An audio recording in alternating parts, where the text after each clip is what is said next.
조금 같이 보고 그 다음에 이제 계속해서 오늘 할 거를 하도록 하겠습니다.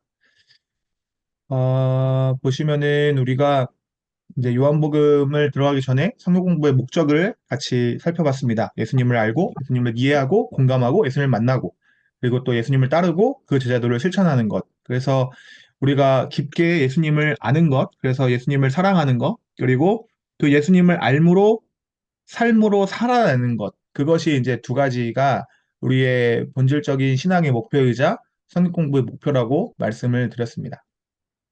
그러면서 이제 요한복음을 복음서에 대한 부분, 그리고 또 요한복음을 비유하는 부분, 그리고 이제 공간복음과의 차이, 그리고 요한복음의 특징을 살펴보았습니다.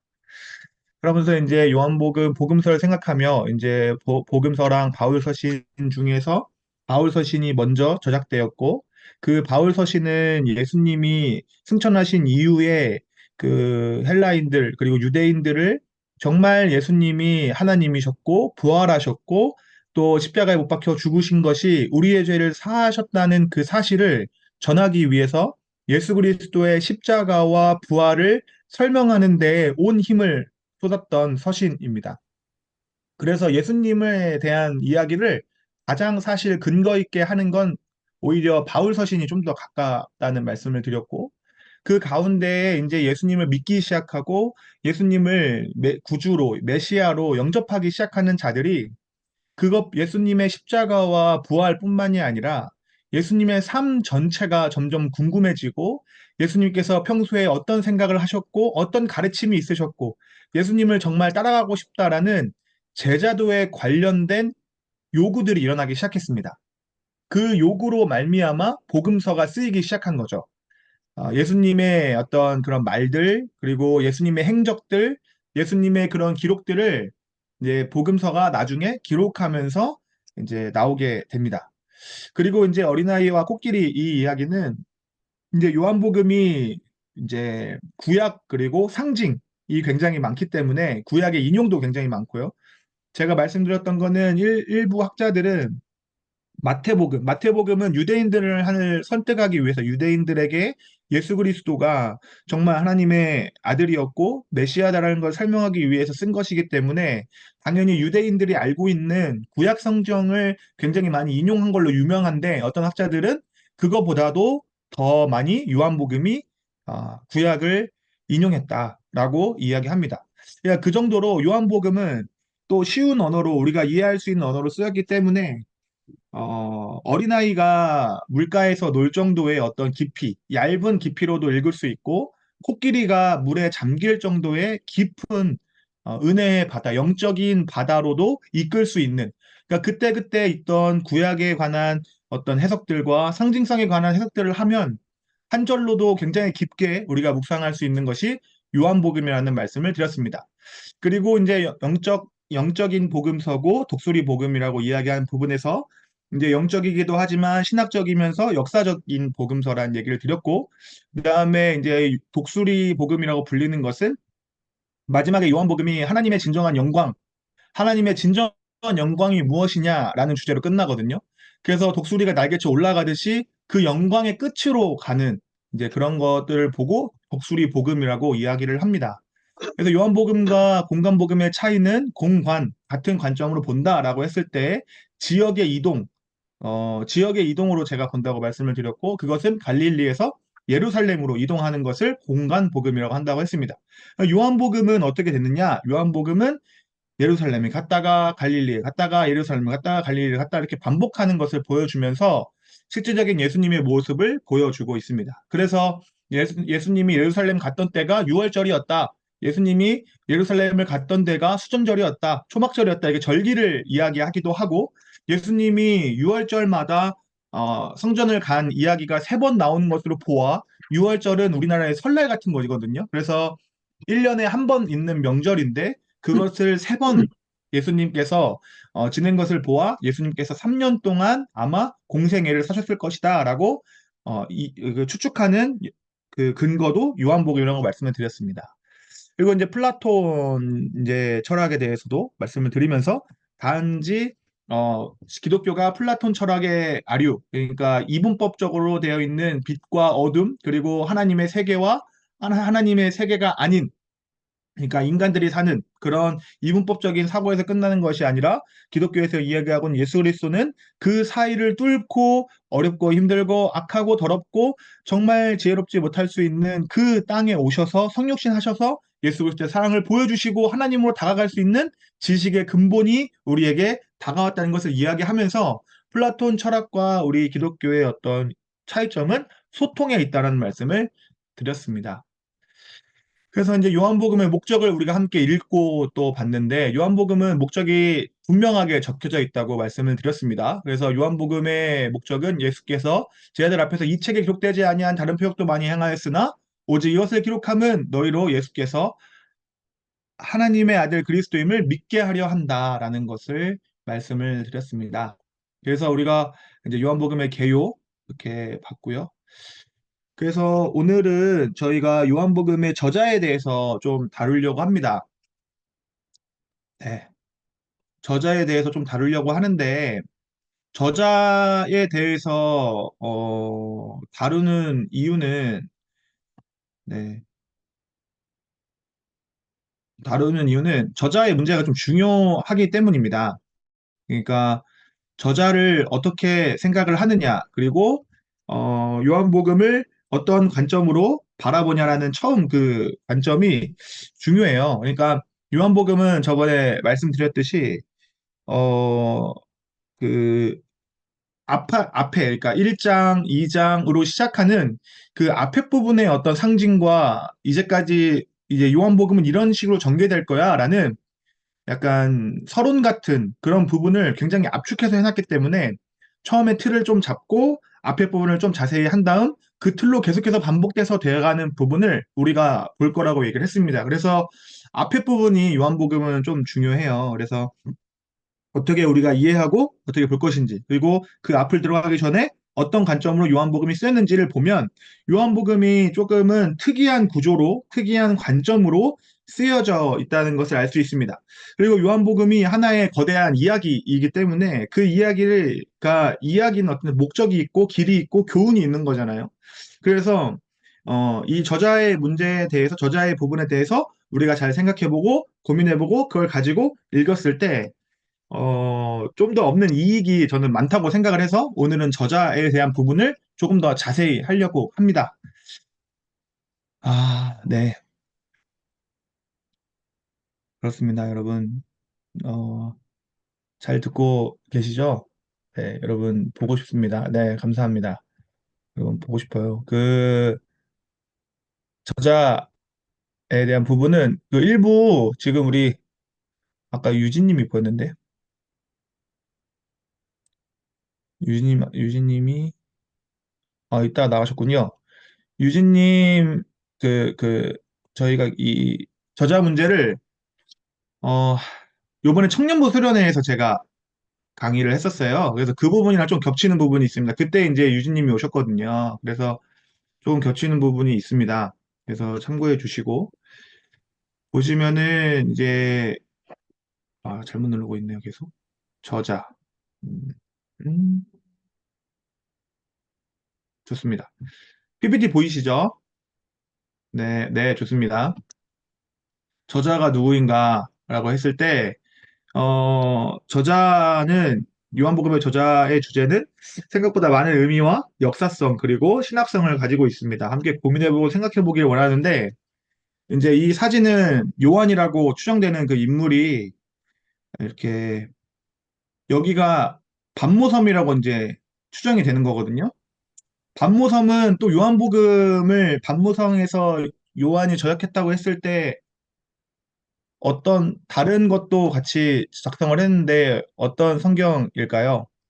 혹시 아시는 분 있나요? 내가 이걸 반모섬에서 쓰고 있다. 이렇게 이야기한 성경이 있습니다. 네, 상현 형도 지금 열심히 타이핑을 치는 것 같은 느낌이 팍팍 드는데 대답을 기대하겠습니다. 좋습니다. 요한계시록 정답.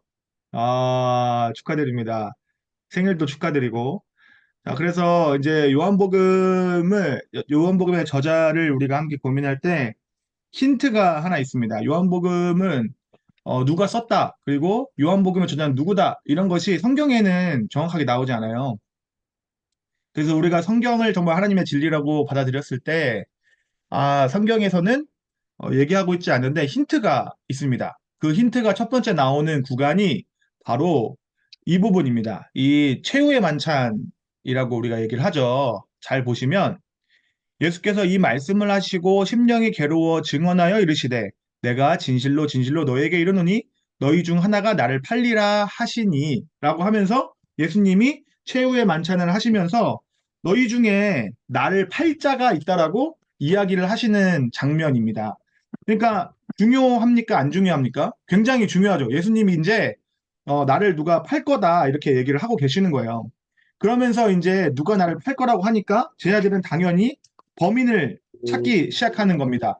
이 중에 누가 과연 예수님을 팔 거냐? 예수님은 우리의 스승님이시고 우리의 구주이신데 과연 누가 예수님을 팔 수 있냐라고 지금 막 언쟁이 벌어지고 있는 이 딱 그 직후를 그린 거예요. 이 레오나르도 다빈치가. 그래서 이제 아수라장이 된 겁니다. 다들 놀라고 도대체 누가 예수님을 팔 거냐라고 했을 때 이 부분 보이시나요? 이 부분? 짜자자잔. 요 부분. 네. 요 부분이 이제 하이라이트인 겁니다. 베드로예요, 이게 베드로. 베드로. 왜 베드로냐면, 보시면, 베드로가 이제 물어보라고 합니다. 시몬 베드로가 머릿짓하여 말씀하시되, 말씀하신 자가 누구인지 말하라, 라고 했을 때, 물어본 사람이 누구냐면, 바로 여기 있는 사람.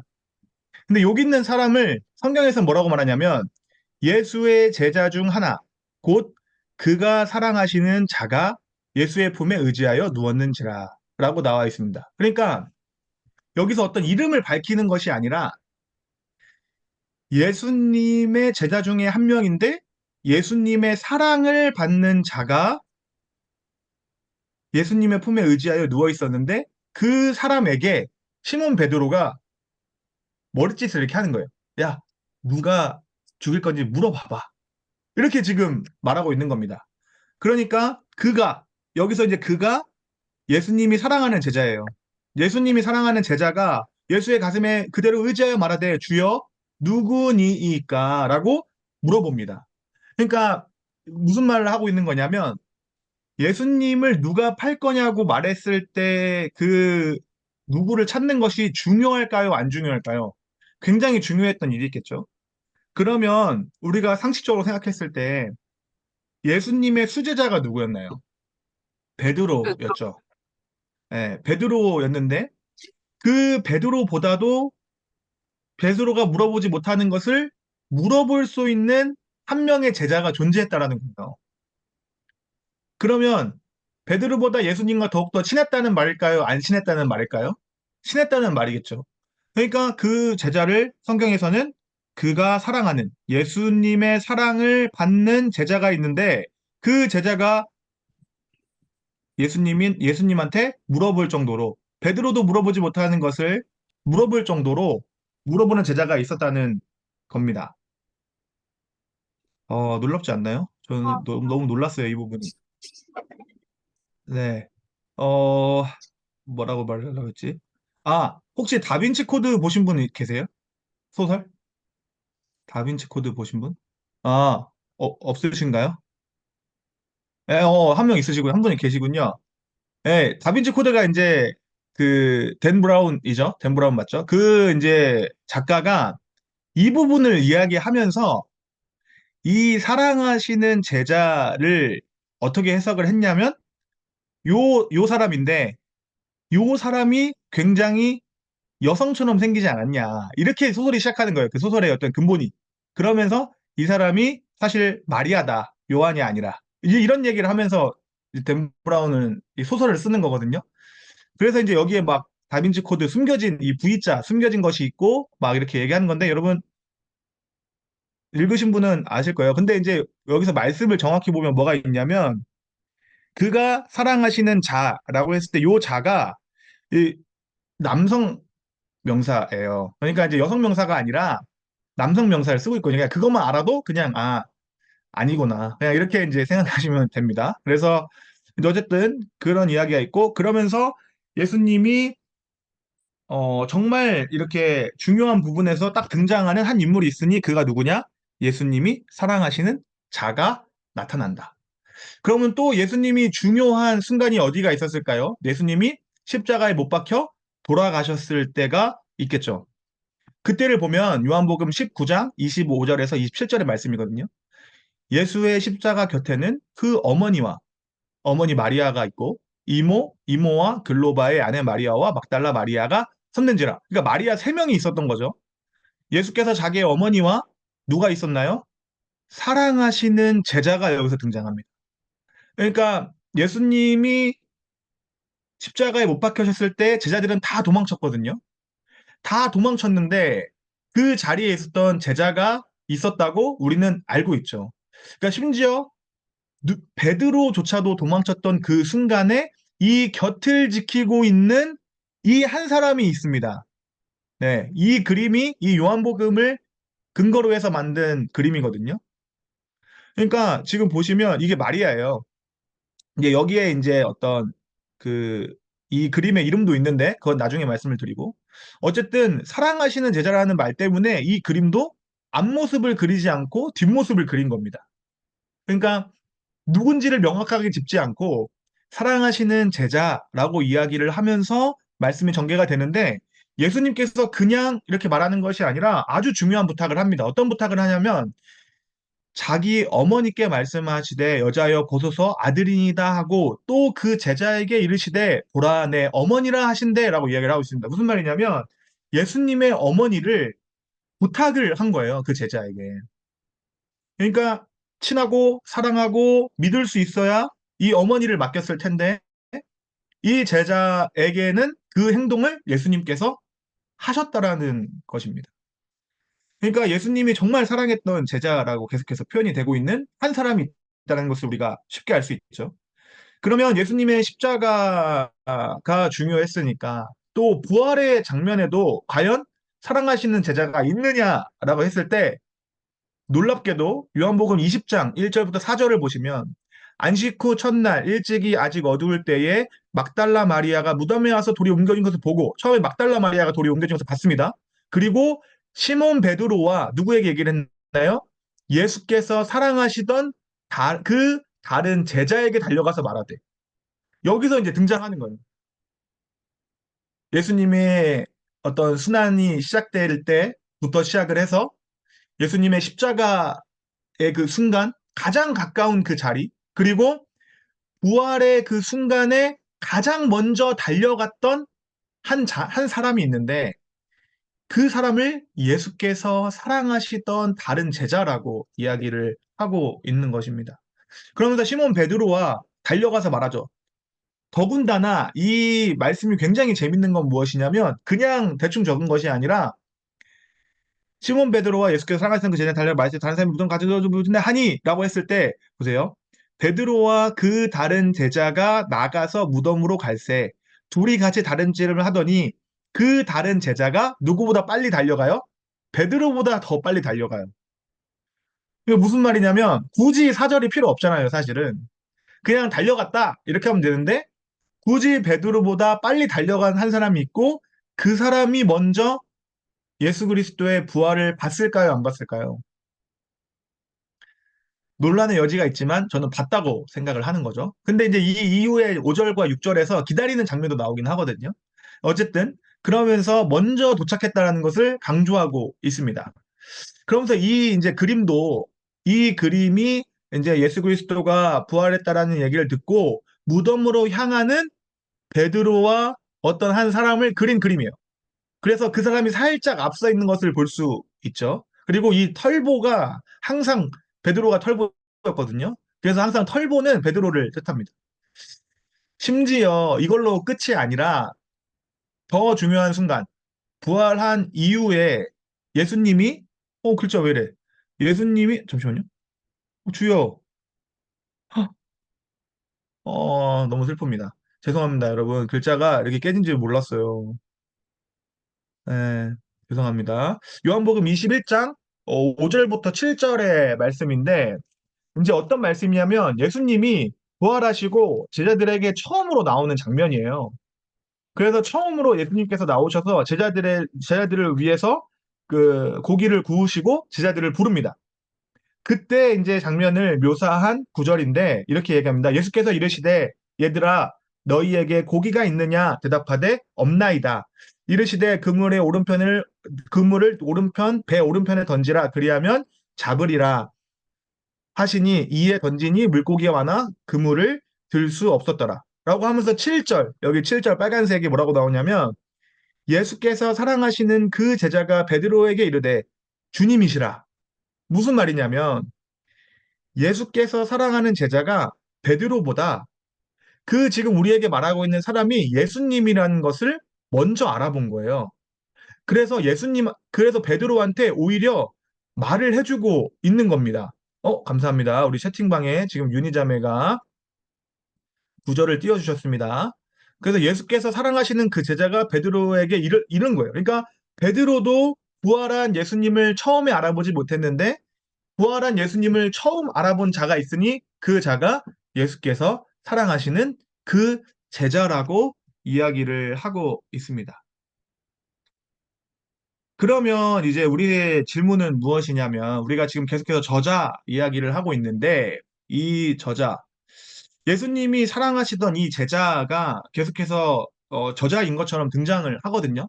이 제가 지금 말씀드린 중요한 순간에 사랑하시던 제자가 나온다라는 거 말고도 계속해서 이 기록을 하는 사람이 예수님과 가까이 있었던 제자라는 장면들이 많이 나옵니다. 근데 그 제자가 예수님께서 사랑하시던 제자라는 표현이 계속해서 반복되는 것이죠.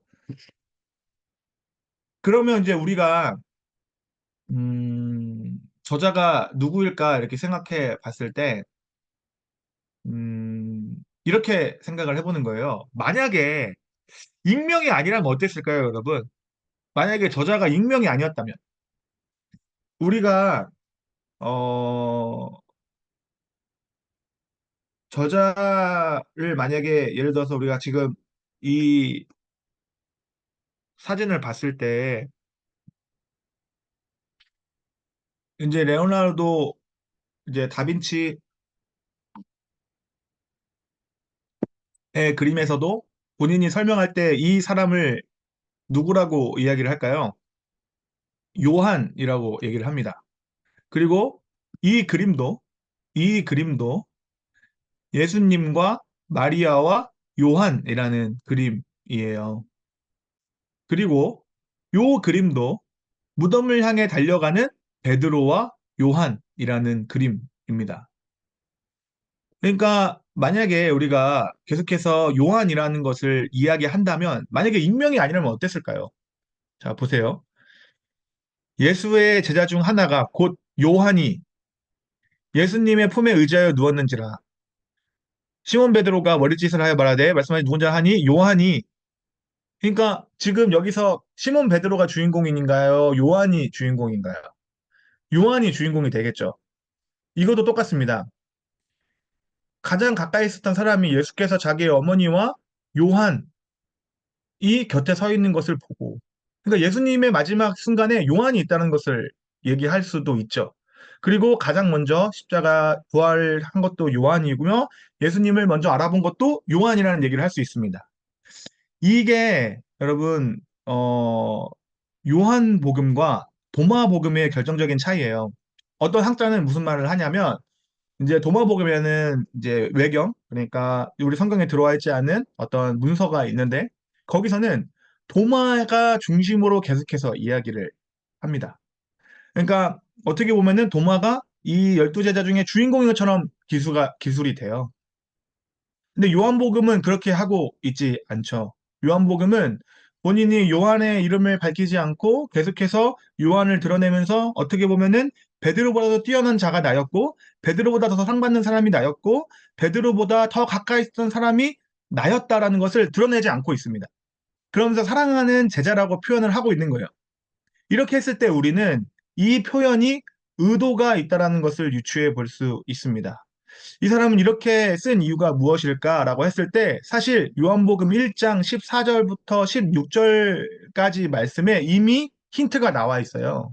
무슨 말이냐면 말씀이 육신이 되어 우리 가운데 거하심에 우리가 라고 하면서 계속해서 우리라고 이야기를 하고 있습니다. 이건 무슨 말이냐면 지금 우리 가운데 내가 지금 적고 있는 나에게도 예수께서 임하셨고 지금 이것을 읽고 있는 그 사람들과 지금 2024년 우리에게도 예수님이 임하셨다는 거예요. 우리 가운데 임했다는 거예요. 그러면서 우리가 다 그 충만한 데서 받으니 은혜 위에 은혜로라라고 이야기하고 있습니다. 무슨 말이냐면 너 이 지금 요한복음이 적혀져 있는 이 말씀과 은혜는 한 사람을 위한 것이 아니라 이것을 읽고 있는 너를 위한 것, 그리고 이것을 읽고 있는 우리를 위한 것이라고 이야기를 하고 있는 것입니다. 그래서 우리가 이것을 통해서 알 수 있는 것은 무엇이냐면 요한의 이름을 밝히지 않음으로 말미암아 요한은 예수 그리스도를 사랑하는 그 제자의 자리로 우리를 부르고 있다라는 거예요.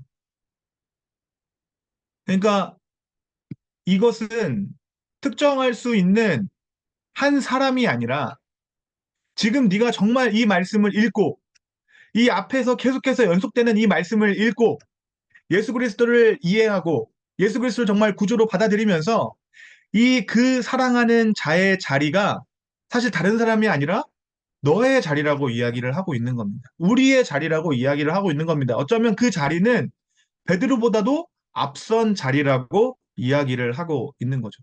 그러면서 제자도를 강조하고 그 제자의 자리로 우리를 초청하고 있는 것입니다. 이것의 어떤 연결고리는 이 말씀 하나로만 되는 것이 아니고요. 잘 보시면 요한복음 1장 17절부터 18절의 말씀이거든요. 이게 16절까지잖아요. 이어지는 말씀에 이렇게 이야기를 합니다. 율법은 모세로 말미암아 주어진 것이요 은혜와 진리는 예수 그리스도로 말미암아 온 것이라. 본래 하나님을 본 사람이 없으되 아버지 품속에 있는 독생하신 하나님이 나타내셨느니라. 무슨 말이냐면 모세는 율법을 받았어요. 그래서 은혜를 누렸어. 하지만 모세는 예수님을 보진 못했어요. 하나님을 보진 못했어요. 모세가 본 것은 그 등이었어요. 하나님의 발끝이었어요. 그러면서 이제 18절에 말을 하는 거죠. 본래 하나님을 본 사람이 없다. 모세조차도 하나님을 보지 못했다. 그러나 그 예수 그리스도가 우리에게 왔다. 그래서 우리는 하나님을 볼 수 있다라고 1장에서 이야기를 하고 있는 거예요. 그러면서 그 예수 그리스도는 어떤 분이냐? 아버지 품속에 있는 독생하신 하나님이다. 라는 얘기를 하는 겁니다. 무슨 말이냐면 여기서부터 조금 형 이상학적인 느낌일 수 있는데 삼위일체를 얘기하는 거예요. 무슨 말이냐면 하나님과 예수 그리스도가 사랑의 관계고 그 사랑의 관계를 요한복음은 아버지의 품속이라고 이야기를 하는 겁니다. 그러면서 이런 비슷한 표현이 어떻게 이해가 되냐면 이 포도나무와 가지의 비유에서 나는 포도나무요 너희는 가지라 이야기하시면서 5절에 그가 내 안에 내가 그 안에 거하면 사람이 많은 열매를 맺나니 나를 떠나서는 너희가 아무것도 할 수 없음이니라 라는 말씀이 사실 이거와 대구를 이룬 거죠. 예수님도 나는 하나님의 품속 안에 있는 사랑받는 자라는 정체성으로 일을 하고 계시고 그러면서 예수님이 우리에게 들려주시는 말씀은 무엇이냐면 너희도 이제 나의 안에 거하라. 나와 사랑의 관계 안으로 들어와라. 그래서 나는 포도나무고 너희는 가지가 되어 너가 내 안에 있는 사람이 되어라. 그리고 그 사랑을 듬뿍 받는 사랑받는 제자가 되어라. 그리고 그 제자가 되었을 때에 너는 예수님의 죽음의 순간에도 예수님의 부활의 순간에도 가장 가까이 있는 사랑받는 자녀로서 우리를 요한복음은 부르고 있다는 것입니다. 그래서 이 요한복음의 독특한 어떤 특성을 이해를 하면서 읽으면 요한복음을 재밌게 읽히지만 그렇지 않으면 조금 요한이 좀 오버하는 거 아닌가라는 생각이 들 수도 있어요. 무슨 말이냐면 예수님의 생각을 다 읽고 있고 뭔가 표현이 너무 간드러져. 막 너무 막 사랑하는 관계인 것 같아. 하나님과. 그런 것들을 우리가 느낄 수 있습니다. 그래서 즉, 요한복음은 우리를 저자로, 우리를 사랑받는 제자의 자리로 초대하고 있다라는 것입니다. 그래서 여러분, 우리가 이것을 좀 기억을 하시면서 요한복음 이런 독특성을 가지고 이제 제자의 자리로 초대를 하고 있다는 것을 알아주시면 감사하겠고, 그러면서 요한복음의 요한은 본인을 밝히지 않고 본인을 무한한 하나님의 사랑을 받는 자로서의 자의식, 그러니까 자신이 이 글을 썼을 때 나는 정말 하나님의 예수 그리스도의 무한한 사랑을 받는 자라는 그 생각을 가지고 이 글을 쓴 거예요. 그리고 이런 관점에서 요한은 본인이 저자인 것을 밝히지 않고 너희들도 예수 그리스도와 이런 사랑의 관계로 들어와라 라고 초대하고 이야기하고 누리라고 이야기를 하고 있는 것입니다.